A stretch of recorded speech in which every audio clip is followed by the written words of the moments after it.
और इसको सुलेमान डिवीजन को हम इंतजामी तौर पर इतना मजबूत करेंगे कि एक आम आदमी जो पिंडाल के कोने में बैठा हुआ है वो मुझे सबसे ज्यादा अजीज है। जो उस कोने में गरीब बैठा है, जो सर्दी में ठठरता है, गर्मी में झुलसता है, सरफराज बुगटी का दोस्त वो है, सरफराज बुगटी का मेहरबान वो है। सरफराज बुगटी उस नौजवान का है जो नौजवान आज भी मेरिट के नाम पर अपनी ये डिग्रियां लेके दर पदर फिर रहा है और सिफारिश के इंतजार में है, या मेरी वो बच्चियां जो अपनी बालियां बेच के नौकरियां खरीदने के लिए दर पदर की ठोकरें खा रही थी।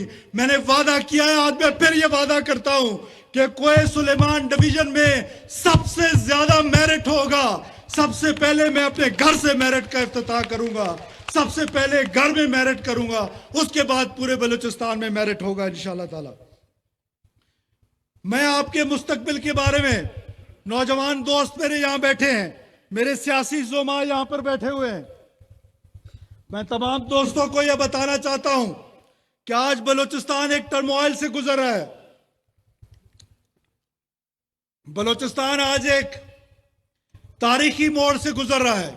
गैरतमंद बलोच भाइयों, ये बात मेरी बहुत गौर से सुनो कि आज बलोच को एक लाहासिल जंग की तरफ धकेल दिया गया है।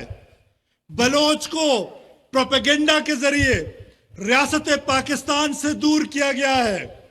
बलोच नौजवान को, जो तालीम याफ्ता नौजवान है, उसको इंटरनेट के जरिए, उसको प्रोपेगेंडा के जरिए रियासत से दूर किया जा रहा है। बलोच को एक लाहासिल जंग में जिन लोगों ने डाला है वो सुन लें कि कभी भी बलोच और पाकिस्तान लाजिम व मलजूम है।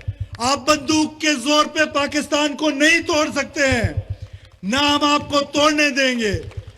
मेरी सिर्फ फिक्र, मेरी सिर्फ परेशानी ये नहीं है, ये रियासत एक मजबूत रियासत है, ये रियासत एक मुनज़्ज़म फौज के अंदर रहते हुए एक मुनज़्ज़म रियासत है।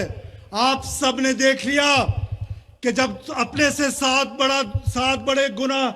गुना बड़े दुश्मन ने हम पर मैली नजर से देखा, तो हमारे field marshal general Syed Asim Munir से लेकर हमारी आखिरी सिपाही तक जिस जुर्रतमंद अंदाज में, जिस दलेरी के साथ इस फौज ने अपने दुश्मन के दांत खटे किए और जिस दलेरी के साथ हमारी सियासी क़यादत ने, वज़ीर आज़म पाकिस्तान जनाब मियां मोहम्मद शहबाज शरीफ साहब ने और सदर पाकिस्तान जो एक बलोच है, उसने जिस दलेरी के साथ मुकाबला किया, मुझे खुद वाकया सुनाया कि मेरे पास मेरे लोग आए और उन्होंने कहा कि सदर साहब जंग हो रही है, आप एक बंकर में चले जाएं जो ऐवान सदर में मौजूद है।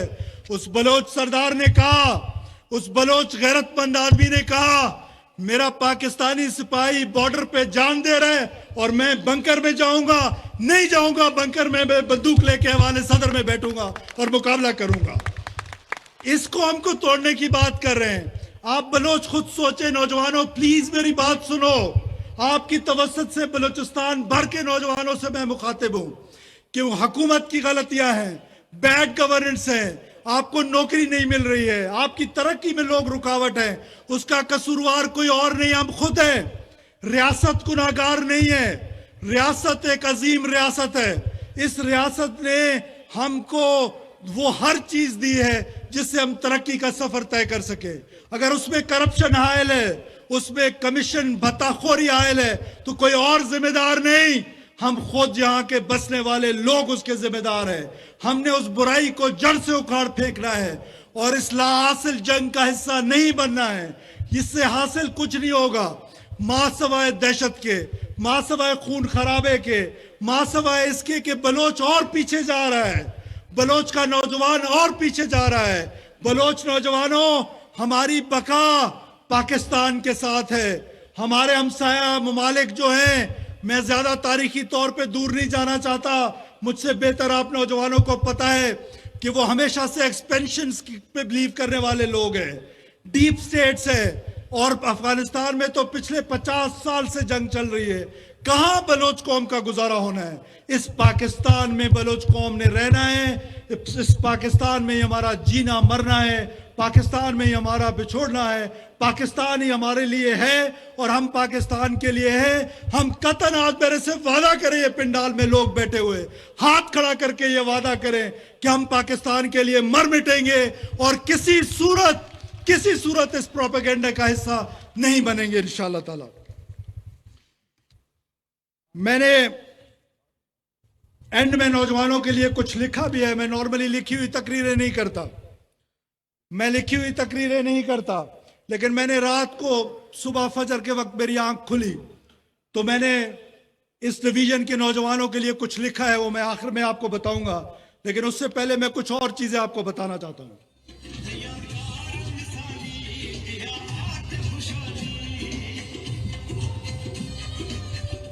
शुक्रिया। मैं जो वादा करता हूं वो पूरा करता हूं और पूरा बलूचिस्तान इसकी गवाही देता है। मैं आज ऐलान करता हूं कि रखनी में हम इंशाअल्लाह ताला एक सरदार उस्मान खान बुजदार साहब ने, जो हमारे हमसाया कबाइल के इंतहाई मोतबर और मुअज़्ज़ज़ आदमी हैं, उन्होंने यहाँ पर एक हॉस्पिटल बनाने का वादा किया, ऐलान किया, लेकिन क्योंकि उनकी हुकूमत चली गई और उस वादे पे पंजाब हुकूमत ने अमल दरामद नहीं करा सका। हमें किसी से भीख मांगने की जरूरत नहीं है, हमें किसी से गुजारिश करने की जरूरत नहीं है। आपका सरफराज बुगटी आपको 50 बेडेड अस्पताल रखनी में बना के देगा इंशाल्लाह। ये रखनी जो एक सब तहसील थी, ये रखनी सब तहसील भी नहीं थी, माफ कीजिएगा, एक यूनियन काउंसिल थी। आज वहां पर डिविजनल हेडक्वार्टर बनने जा रहा है। उसके साथ साथ मैं ऐलान करता हूं कि मैं रखनी को एक म्युनिसिपल कमेटी का दर्जा देने का आज ऐलान कर रहा हूं इंशाअल्लाह ताला।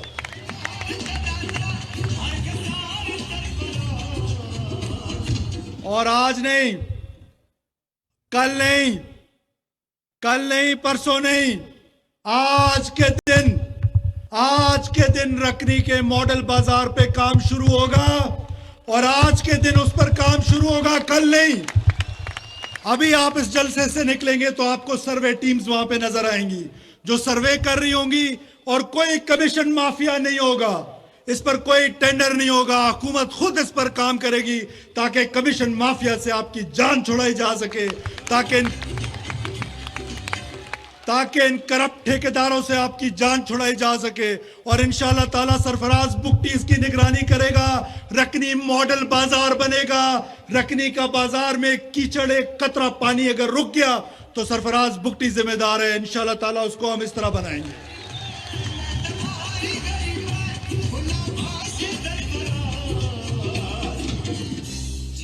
आपके पास यहां पर एक बलूचिस्तान रेजिडेंशियल कॉलेज बन रहा है जो पिछली हुकूमत ने इस पर काम शुरू किया था, जो सुस्त रवैये का शिकार है। मुझे स्टेज पे बैठे हुए आपके लीडरान ने बताया है, हम इंशाअल्लाह ताला बीआरसी लोरलाई के काम को जल्द से जल्द मुकम्मल करेंगे और फौरन से पहले उसको फंड्स देंगे ताकि वो जल्दी से मुकम्मल हो और इस डिवीजन के सारे लोग उससे मुस्तफीद हो सके।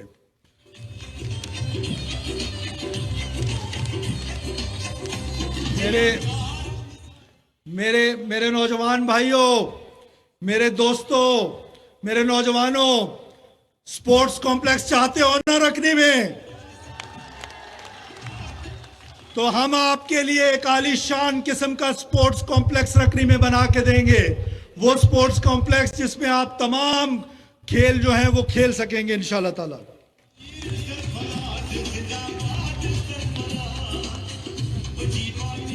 हमने डिस्ट्रिक्ट कोऑर्डिनेशन कमेटीज बनाई हैं। डिस्ट्रिक्ट कोऑर्डिनेशन कमेटीज को फंड्स दिए हैं ताकि आम आदमी को, आम बलूचिस्तानी को, मैं बार बार कह रहा हूं, उस बलूचिस्तानी को जो सर्दी में ठठरता है और गर्मी में झुलसता है, उसके लिए डीसीसी का आइडिया आया, डिस्ट्रिक्ट कोऑर्डिनेशन कमेटीज का। ये जनरल आसिम मुनीर साहब का आइडिया था जो पूरे पाकिस्तान में उन्होंने दिया, लेकिन हमने बलूचिस्तान में उसमें जिद्दत लाई और उसको फंड्स दिए, बाकी किसी प्रोविंस में नहीं दिए। हमने वो फंड्स दिए ताकि आम आदमी को उसकी दहलीज पे उसका मसला हल हो सके। उस पे हम तमाम जितनी भी पॉलिटिकल पार्टीज यहां पर रहती हैं, तमाम को नुमाइंदगी का हक देंगे कि वो उस मीटिंग में बैठे और अपने लोगों के मसाइल हल करने की कोशिश करें।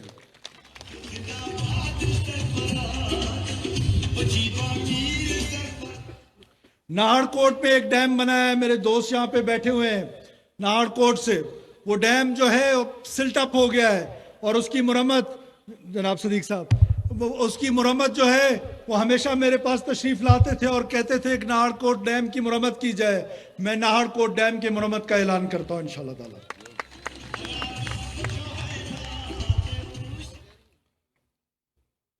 और सेकंड लास्ट, हमारी ये सड़क जो हमें पंजाब से मिलाती है तौसा शरीफ से, ये तमाम डिवीजन के लिए एक ऐसी सड़क है, एक ऐसी शाहराह है जो हमें आज नहीं हमारे आने वाले नस्लों को इस्लामाबाद से जोड़ देगी।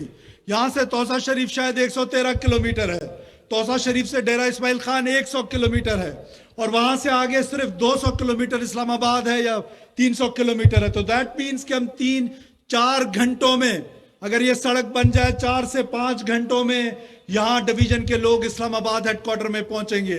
मैं अपनी भरपूर कोशिश करूंगा कि फेडरल गवर्नमेंट से ये स्कीम लूं, फेडरल गवर्नमेंट पे ये जोर डालूं और उनसे ये दरखास्त करूं कि हमारी इस स्कीम को मुकम्मल करें। अगर नहीं करते हैं तो इंशाअल्लाह ताला हम खुद बनाएंगे इस सड़क को और इसको तौसा शरीफ के साथ मिलाएंगे।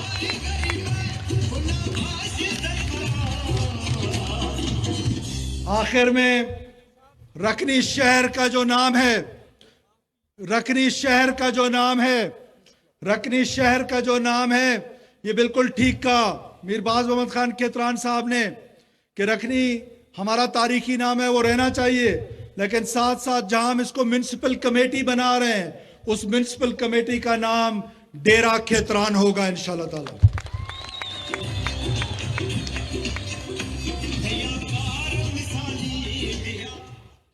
मैंने आपसे जैसे पहले फरमाया, मैंने कभी लिखा नहीं, लेकिन आज सुबह मेरा लिखने को दिल किया। और किसके लिए लिखने को दिल किया? उन नौजवानों के लिए लिखने को दिल किया जिन नौजवानों से मुझे मोहब्बत है, जिन नौजवानों से मुझे इश्क है, जिन नौजवानों को मैं पाकिस्तान में आगे पलता फूलता देख रहा हूं, जिन्होंने आगे की भागदौड़ संभालनी है, जिन्होंने आगे के जो ख्वाब देखे हैं वो ख्वाब पूरे करने हैं। उनके लिए मैंने चंद हरूफ लिखे हैं, वो मैं आपको सुनाना उन नौजवानों की तवज्जो चाहता हूं।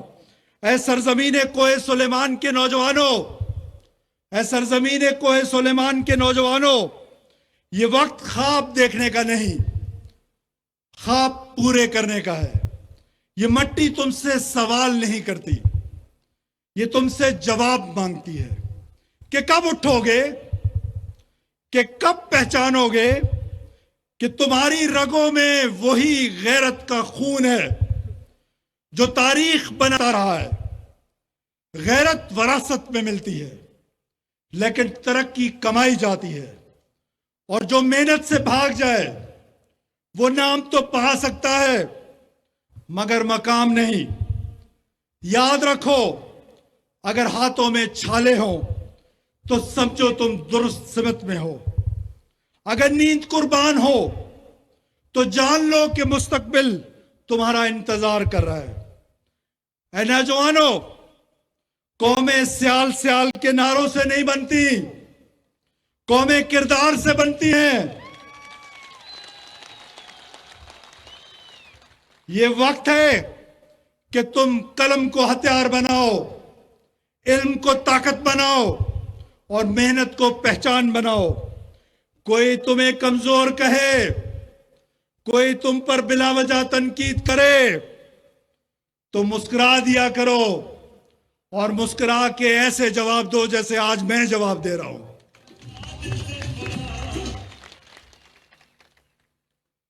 मैं सिर्फ तुमसे इतना कहूंगा मेरे नौजवान भाइयों कि अपना सर ऊंचा रखो।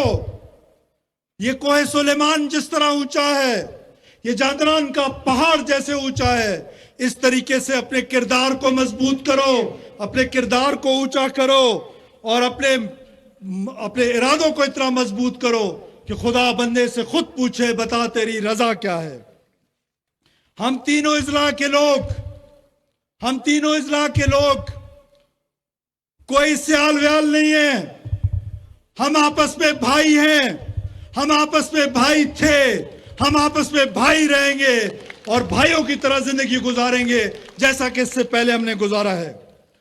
कोहे सुलेमान गवाह रहेगा मेरे नौजवानों, कोहे सुलेमान के पहाड़ गवाही देंगे कि इस दौर के नौजवानों ने मायूसी नहीं तामीर चुनी थी, नफरत नहीं मोहब्बत चुनी थी, अंधेरे नहीं रोशनी चुनी थी। मैं आज आपसे वादा नहीं कर रहा, मैं आज आपको यकीन दिला रहा हूं कि फैसले तख्त पर नहीं दिलों में लिखे जाते हैं। यह डिवीजन किसी और का नहीं, मैं खुदा को गवाह बना के आपको कह रहा हूं कि मैंने इसमें मुशावरत शामिल की तमाम जुमा की जितने यहां स्टेज पे बैठे हुए हैं, लेकिन मैं खुदा को गवाह कह के आपको बता रहा हूं कि वो जिस कर्ज का मैंने जिक्र किया था, ये उस कर्ज का बदला है केतरान कौम जो मैं आज आपको दे के जा रहा हूं।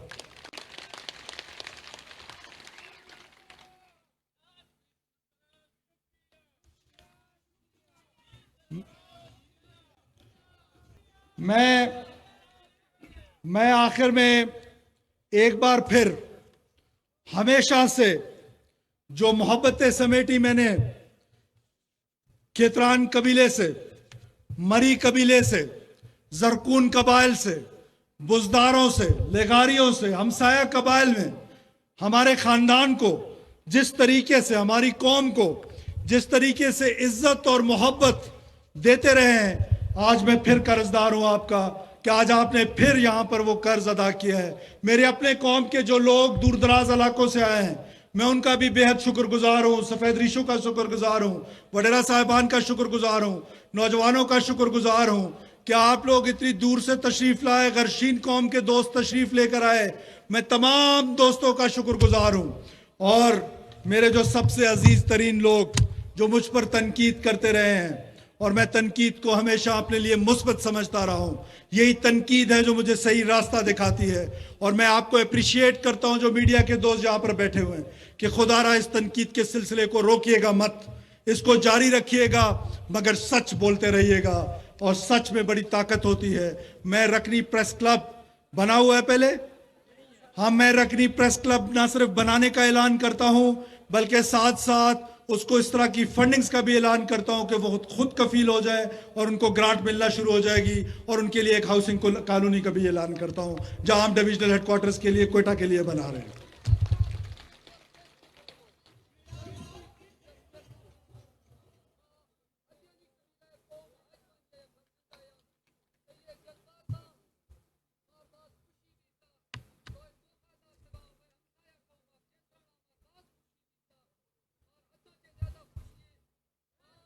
बात पता है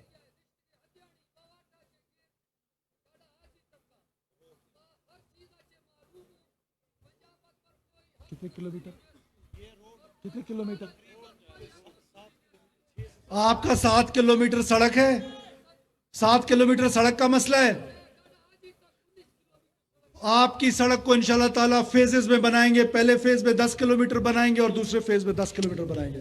आप सबका बेहद शुक्रिया। एक गुजारिश आपसे आखिर में, आइए मेरा साथ दीजिए, आइए मेरा साथ दीजिए कौमी नारा लगाने में। पाकिस्तान के परचम जिनके पास है वो उठा लें, जिनके पास है तमाम लोग खड़े हो जाएं और आज ये पैगाम दें उन लोगों को कि हम पाकिस्तानी हैं। पाकिस्तान जिंदाबाद, पाकिस्तान जिंदाबाद, पाकिस्तान जिंदाबाद। शुक्रिया। पाकिस्तान हमेशा जिंदाबाद।